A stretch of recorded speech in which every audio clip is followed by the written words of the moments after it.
बालमुकुंदाचार्य। धन्यवाद अध्यक्ष महोदय।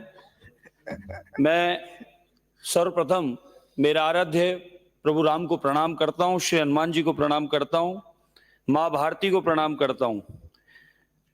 मुझे जो बोलने का यहाँ समय दिया उसके लिए आप सबका आभारी हूं। विशेषकर अध्यक्ष महोदय, प्रथम बार आने के बाद प्रथम बार अभिभाषण पर बोलने का मुझे अवसर मिला है। कहीं कोई त्रुटि हो तो पूर्व में क्षमा चाहता हूं। सबसे पहले तो हमारे आराध्य भगवान राम, जिनकी वंदना हम सब ने की है और इस अमृत महोत्सव हम सब मना रहे हैं। कुछ सदस्यों को जरूर इससे आपत्ति हो रही है, बार बार राम की बात आते ही उछल कूद मचाते हैं, ऊट पटांग शब्द फिर बोलने लगते हैं।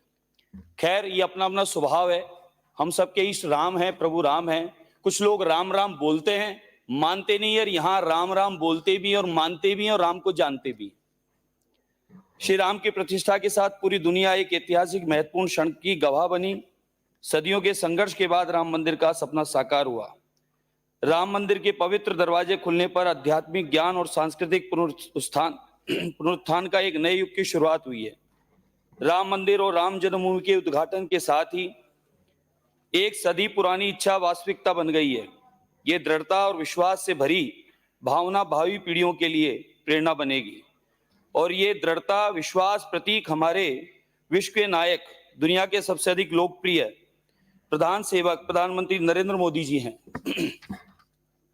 राम मंदिर के निर्माण के समय से ही विरोधियों के बहुत चू चपड़ के उपरांत विरोध के बाद भी राम प्रतिमा की प्राण प्रतिष्ठा शासन के कठोर बंदोबस्त के चलते समय अनुसार शांति और भव्यता के साथ हुई। आमंत्रण के बावजूद कुछ लोगों को नहीं आना था। वे सभी अनेक स्वयं के रचित कारणों के समारोह में नहीं आए। हो सकता है राम की इच्छा नहीं थी।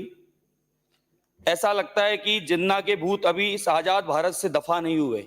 कहीं ना कहीं जिन्ना भी मौजूद है और वह जिन्ना कईयों को राम से दूर रखता है। ये अफसोस है और पीड़ा है। सभी सनातनियों को अपने ज्ञान चक्षु अब खोल लेने चाहिए। जिन लोगों को ऐसे अनुष्ठानों में राजनीतिक दिखती है, उन्हें राजनीतिक करते रहना चाहिए, परंतु आज जनता को ऐसे राजनीतिक लोगों को चिन्हित करके अपने को उनसे शीघ्र अतिशीघ्र अलग कर देना चाहिए। उचित होगा कि ऐसे लोगों के साथ रखने से उन्हें कोई लाभ नहीं होने वाला। ऐसे लोग विशिष्ट मानसिकता के रोगी हैं। प्राण प्रतिष्ठा का उत्सव देश में अभी तक संपन्न हुए कार्यक्रमों के श्रेष्ठतम सभी आयों में था। देश विदेश पूरी दुनिया ने इसका आनंद लिया। पूरी दुनिया ने राम राम जय श्री राम जय सिया राम पूरी दुनिया ने किया। आप इनके पास चले जाना, आपको पूरा समझा देंगे। कुछ राम विरोधी और राम मंदिर विरोधी प्राण प्रतिष्ठा के कार्यक्रम में नहीं आए, कारण गिनाते रहे। इस मंदिर का पुण्य स्थापना असंख्य लोगों के बलिदान के उपरांत 500 वर्षों के उपरांत नसीब हो सका है। बलिदानी तो हमारे कुटुंबी थे। मंदिर विरोधियों ने उस पर बलिदान को भी तिलांजलि दे दी। कुछ तथाकथित नेता ये कहते नहीं थकते कि पत्थर की मूर्ति को पूजने का क्या लाभ होगा। उन्होंने शास्त्र संबद्ध पढ़े नहीं, शास्त्रों का अध्ययन किया नहीं। भगवान राम ने लंका अभियान से पूर्व समुद्र तट पर अध्यक्ष जी देख के ना बोले, वैसे ही बोले। अध्यक्ष जी, अगर पढ़ के ही बोलना है तो टेबल करा दो, सदन का समय बचेगा।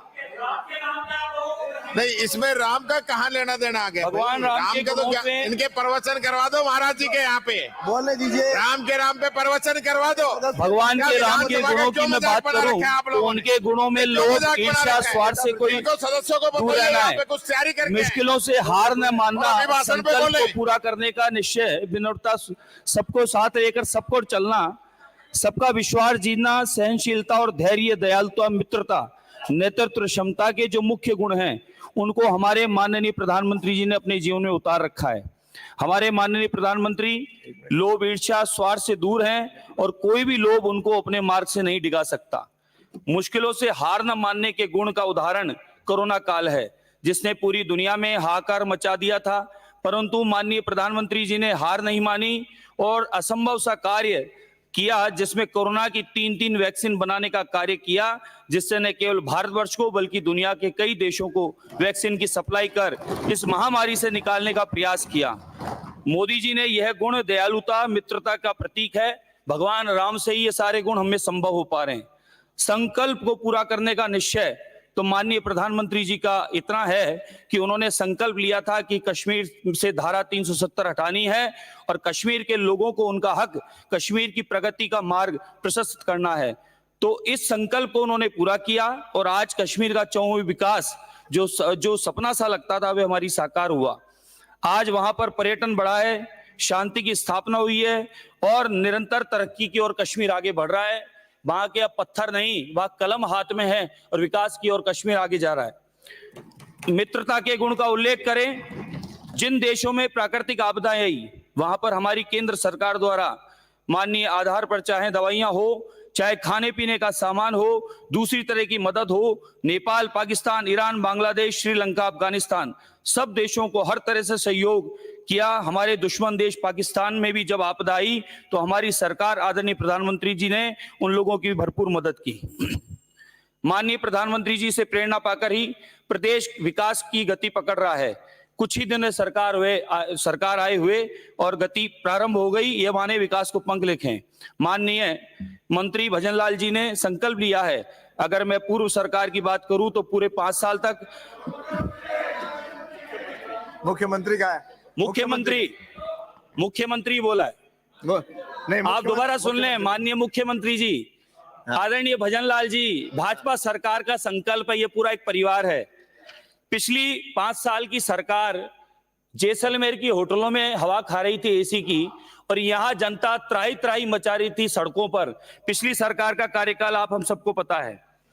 भ्रष्टाचार चरम सीमा पर पहुंच गया था। सरकारी ऑफिसों की अलमारियों में सोने के बिस्कुट पाए जा रहे थे। लगता था सरकार के जो मुखिया हैं उनका जिस प्रकार से ढीला रवैया था, वे पूरे तंत्र को ढीलापन करके तंत्र भ्रष्टाचार में फैल गया था। पूरे 5 साल कुर्सी की लड़ाई में ही गुजरे और इसका फायदा भ्रष्ट नेता अफसरों को खूब उठाया। सरकार का भी, उसमें पूर्व विधायकों का भी बहुत सारा समय जैसलमेर की होटलों में ही बिताया गया। पूर्व मुख्यमंत्री जी अपनी कुर्सी बचाने के चक्कर में घोषणा पर घोषणा करते रहे। एडवर्टाइजमेंट की सरकार रही। जिस एमएलए ने जो मांगा सो उसकी घोषणा कर दी, लेकिन धरातल पे भी कुछ हुआ नहीं। बजट कहां से आएगा ये पता नहीं था। हो गया आपका समय साहब, 2 ही मिनट लूंगा, प्रथम बार बोल रहा हूं, इतनी कृपा करें। आधे मिनट में पूरा करिए। आपके 7 की जगह 8 मिनट हो गए। 2018-19 के अनुसार 31 मार्च 2019 को राज्य पर रुपए 3,11,374 करोड़ का ऋण भार था। प्रति व्यक्ति ऋण भार रुपए 40,300 था। जो बजट अनुमान 2023-2024 के अनुसार 31 मार्च 2024 को राज्य पर रुपए 5,79,781 करोड़ का ऋण भार अनुमानित है तथा प्रति व्यक्ति ऋण भार बढ़कर रुपए 17,800 अनुमानित है। युवाओं को तो सरकार जैसे युवाओं की तो शत्रु थी, पीछे ही पड़ गई। पता नहीं किस बात का बदला लिया। वैकेंसी निकाल देते, फार्म भरवा लेते, फार्म के पैसे इकट्ठे कर लेते, कोचिंग वालों से साठगांठ कर लेते और जैसी परीक्षा आती पेपर लीक करवा देते और बच्चों का भविष्य अंधकार में बार बार डाल दिया गया। पुरानी सरकार के मंत्रियों ने अपने चहेते रिश्तेदारों को नौकरियां बांटने का काम किया। आरपीएससी जिसकी साख रेपुटेशन पूरे देश में थी, उसको मटियामेट कर दिया। काम पिछली सरकार ने ऐसा किया जैसे मानो नाथी का बाड़ा हो। इस प्रकार का काम पूरी सरकार ने करके अपना समय बर्बाद किया और राजस्थान की जनता ने जो विश्वास दिया था, जो मत दिया था, जो टैक्स से जो रुपया दिया था, उसको बर्बाद किया। इसके अलावा और कुछ नहीं किया। धन्यवाद महोदय। श्री जेठानंद व्यास। महाराज ने विपक्ष का शुद्धिकरण भी कर दिया और फ्री प्रवचन भी दे दिया, इनको क्या आपत्ति है? राम से प्रवचन। बैठिए। अरे हो गया।